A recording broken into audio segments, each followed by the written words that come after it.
NBC Studios, Burbank, Studio One.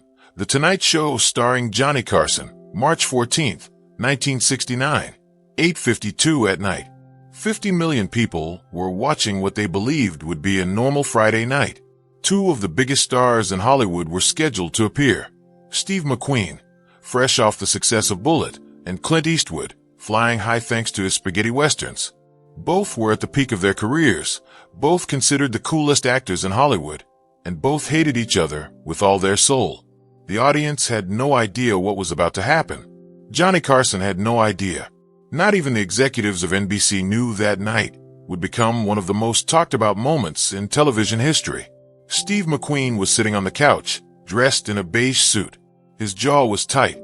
His eyes kept glancing toward the curtain where Clint would appear. Steve was not a calm man when it came to Clint Eastwood.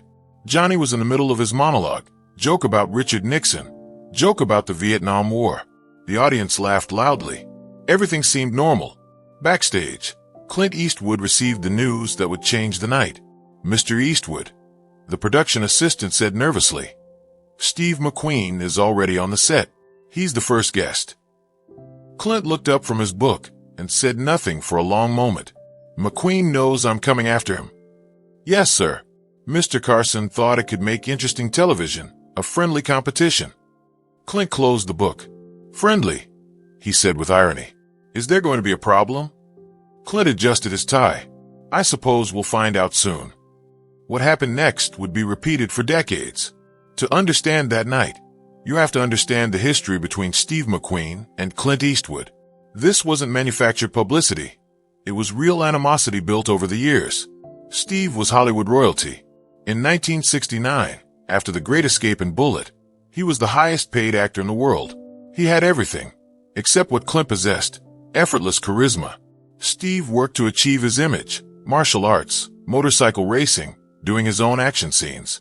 He cultivated every aspect of his public personality with meticulous care. He was brilliant, but it was work. Clint simply existed.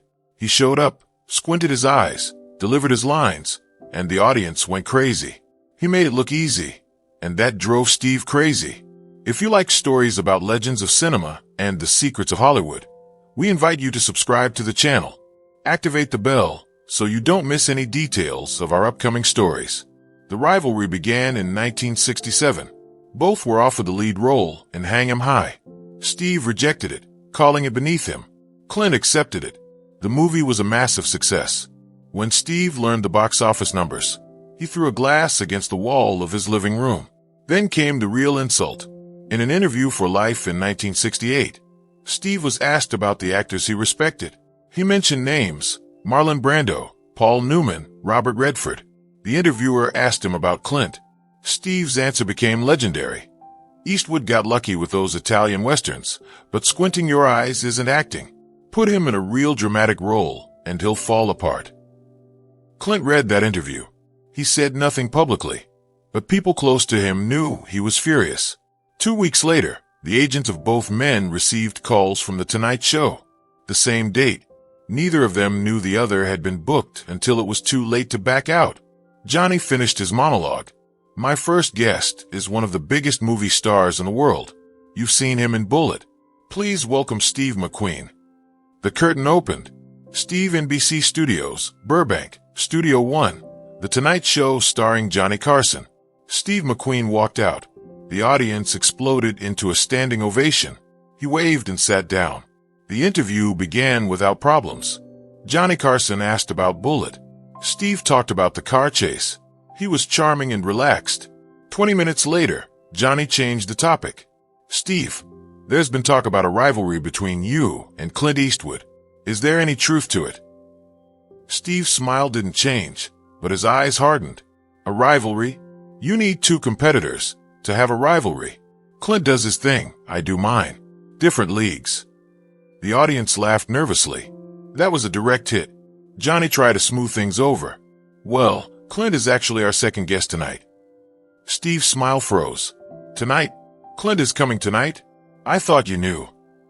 "Nobody told me." Steve's jaw tightened. "Is there a problem?" Steve let out a laugh, but it wasn't friendly. It'll be interesting to see if he can string sentences together without a script. The audience didn't know how to react. Johnny looked uncomfortable. Let's take a break, and when we come back, we'll welcome Clint Eastwood. The cameras stopped filming. Steve turned to Johnny. Did you set me up? Steve, I didn't know this would make good television. Well, you're going to get your show. The commercial break lasted 2 minutes. Steve stayed on the couch without moving. Johnny tried to make conversation. Steve ignored him. Backstage, Clint heard everything through the monitor. A production assistant asked if he still wanted to go out. I wouldn't miss it for anything, Clint said. The cameras returned. Welcome back. Our next guest has become one of the biggest stars of the Western genre. You know him from A Fistful of Dollars and Hang 'Em High. Please welcome Clint Eastwood. The band played and the curtain opened. Clint walked out wearing a dark suit. With that characteristic walk, slow and deliberate. He didn't look at the audience. He looked directly at Steve McQueen.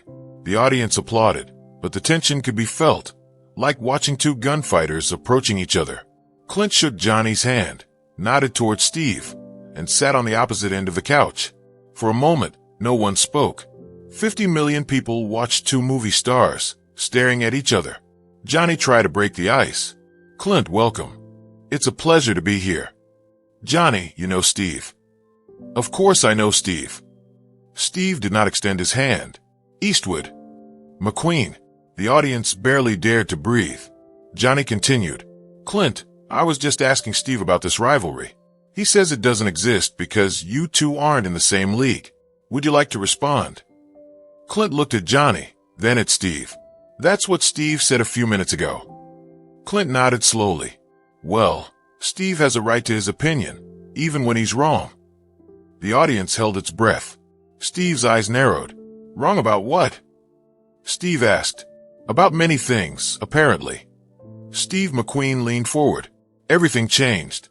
The charming movie star disappeared. What replaced him was something harder. You want to talk about being wrong? Let's talk. You built a career with one facial expression. You squint your eyes, and people think you're acting. That's not talent, that's a trick. The studio fell silent. Johnny tried to interrupt. Steve, maybe. Let's do this. Steve turned toward Clint. This guy plays the same character every time. The man with no name. Do you know why he has no name? Because it's the same performance every time. A real actor like Marlon Brando disappears into his roles. You just show up and squint. The audience was frozen. Steve continued, his voice louder. And Hang 'Em High. I turned down that role. It was beneath me. You took my leftovers. Now he was standing, pointing at Clint. You got lucky with those Italian westerns. Nobody in America watched them. Sergio Leone created you. Without him, you'd still be doing Rawhide. Clint remained perfectly still. He didn't move. He didn't react. Steve kept going. I work for everything I have. I do my own stunts. I study martial arts. What do? You show up, say 3 words, and cash a check. That's not being a movie star. That's being lucky. Now Steve stood right in front of Clint, pointing a finger at him. So yes, there is a rivalry, but it's not fair. You can't compete with someone who isn't even in your league. 50 million people waited to see what Clint would do. Clint didn't raise his voice. He didn't uncross his legs. He simply looked at Steve McQueen standing in front of him and gave a slight smile. Then he spoke. He said 6 words that would become legendary. Are you finished, Steve? Do you feel better now? The simplicity was devastating. It wasn't aggressive or defensive, just the calm observation of a man who had lost control. Steve's face turned red. That's it. That's your answer. Clint shrugged. What do you want me to say? You've been holding that in for a long time. I'm glad you got it out. You're arrogant, Steve started, but Clint interrupted him, his voice calm. You just spent 5 minutes telling 50 million people how hard you worked to be a movie star. He paused. And you're right. You work very hard. I can see it. We all can. All that effort shows on the screen. The audience didn't know if that was a compliment or an insult. Clint continued. I just show up and do my job. I don't worry about who's watching. I don't measure myself against other actors. I don't need to. Finally, he stood up slowly, and looked directly into Steve's eyes. "You want to know the difference between you and me, Steve? You're trying to prove you're a movie star. I already know I am." The audience exploded. Gasps, shocked whispers, hands over mouths. Steve's face went from red to white. He tried to respond. He opened his mouth, but no words came out. Clint turned to Johnny. "Sorry about this. I didn't plan to start a drama." He looked back at Steve. "But since we're being honest, let me say one more thing." Clint was face to face with Steve McQueen on live television. The whole country was watching. Johnny sat frozen. The studio audience barely breathed. "You said I got lucky with the Italian westerns." Clint said quietly. "You said Leone made me. You're absolutely right." Steve looked confused. "Leone gave me a chance when nobody in Hollywood would. I'm grateful. I don't pretend I did it alone. But you know what happened next." Clint stepped a little closer. Directors started calling. Real directors. They didn't call because of my training. They called because audiences connect with something I do. I don't know what it is. I just do the work. He paused. "You're standing here telling me I'm not in your league. Maybe you're right, but audiences don't care about leagues. They care about what they see on the screen. And right now they're seeing a man who is so insecure that he has to tear down another actor." The studio was silent. "So yes, Steve, you're the hardest working actor in Hollywood. You're the highest paid. You're probably the most talented. But you're standing here desperate to convince everyone you're better than me." Clint's voice dropped to a whisper. "If you truly believed you were better, you wouldn't need to say it." Steve stood there with his mouth open, unable to respond. For the first time in his life, the king of cool had nothing to say. Clint turned back to Johnny. "I think I'll leave early. Thanks for having me." He walked toward the curtain. The audience didn't know whether to applaud or hold their breath. This was the moment everything changed. Clint walked out. The curtain remained closed for 10 seconds. No one moved. Steve stood frozen. Johnny stared at his desk. The audience was silent. Then the eruption came. Not applause, not boos, just noise and shock. 50 million people had just watched Steve McQueen be verbally destroyed. Johnny finally found his voice. "Let's take a break." The cameras went off. Steve walked off the set without saying a word. Backstage, Clint was in his dressing room. There was a knock at the door. It was Johnny Carson. "Clint, I'm terribly sorry. I had no idea." "It's not your fault, Johnny," Clint said. "Steve has been looking for that fight for 2 years. At least now it's over the network," was hysterical. Clint Eastwood shrugged. "Steve will be fine. His pride is hurt, but he'll recover." In Steve McQueen's dressing room, his agent was trying to control the damage. "We need to give a statement." Steve wasn't listening. He was sitting on the couch staring into space. "He made me look like an idiot." "You made yourself look like an idiot. You attacked him first. He was supposed to fight back.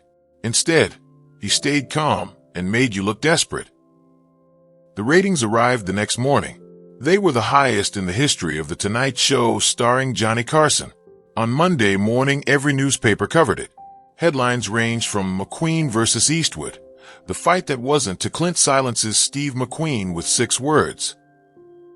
The damage was done. Hollywood would never forget it. The consequences lasted for years. For Steve, it was devastating in ways that weren't immediately obvious. He never apologized and never addressed it publicly. When reporters asked, he changed the subject. But the damage had already been done. Hollywood began to whisper that Steve was insecure, that he couldn't handle competition. Directors who had worked with him began to have doubts, not because he lacked talent, but because he was difficult. Steve's career continued. The Getaway and Papillon were both successful, but something changed. His style, once natural, seemed forced. You could see the effort. For Clint, the opposite happened. That moment became part of his legend. The calm under pressure. The refusal to engage in ego battles. Directors loved it. Studios loved it. Audiences loved it. Clint became the actor everyone wanted to work with. In 1971, he directed his first film, Play Misty for Me. It was a success, and his career expanded beyond acting. The two men never spoke again. They never worked together and barely acknowledged each other. In 1974, at the Academy Awards, both were nominated. When Clint won, cameras caught Steve sitting without applauding, simply watching while everyone else stood up. That image became symbolic. Steve McQueen, the highest-paid actor in the world, sitting alone while everyone celebrated Clint. By 1978, Steve's career was in decline, not because of a lack of talent, but because he had become difficult. Directors didn't want to deal with his ego. The moment on The Tonight Show had defined the legacy of both men. Steve McQueen died on November 7, 1980, from mesothelioma at the age of 50. The world mourned him. Regardless of what happened on The Tonight Show, Steve was a legend. Clint was asked to comment. He was directing a film and stopped production for a moment. Steve McQueen was one of the most talented actors of his generation. He was intense, dedicated, and gave everything to his craft. Hollywood lost one of its brightest stars. Someone asked him about the Tonight Show incident. Clint stayed silent for a moment, then said, "Steve and I were more alike than we thought. We both came from nothing. We both fought to reach the top. We both played tough guys. The difference was that Steve needed everyone to know how tough he was. I didn't. That's what that night was about," he said, pausing. "I wish we had talked after that show. I wish we had realized we were on the same side, but ego gets in the way." That admission said more about his character than any role in a film. Years later, in 2004, Clint won the Oscar for $1 Million Baby. In his speech, he said something unexpected. And to Steve McQueen, who taught me that being the biggest star isn't about convincing everyone you're the best. It's about doing the work and letting the work speak for itself. The camera caught veteran actors with tears in their eyes, people who remembered that night. The footage still circulates today, getting millions of views and being studied in film schools. But the real lesson isn't about who won. It's about confidence versus insecurity, quiet confidence versus loud defensiveness. Steve McQueen attacked Clint Eastwood on live television. Clint's response didn't just silence Steve. It silenced the question of who the real king of cool was. Sometimes the strongest answer is the quietest one. If you enjoyed this look at one of Hollywood's most iconic rivalries, don't forget to subscribe and like the video. Share this story with other lovers of classic cinema. See you in the next one.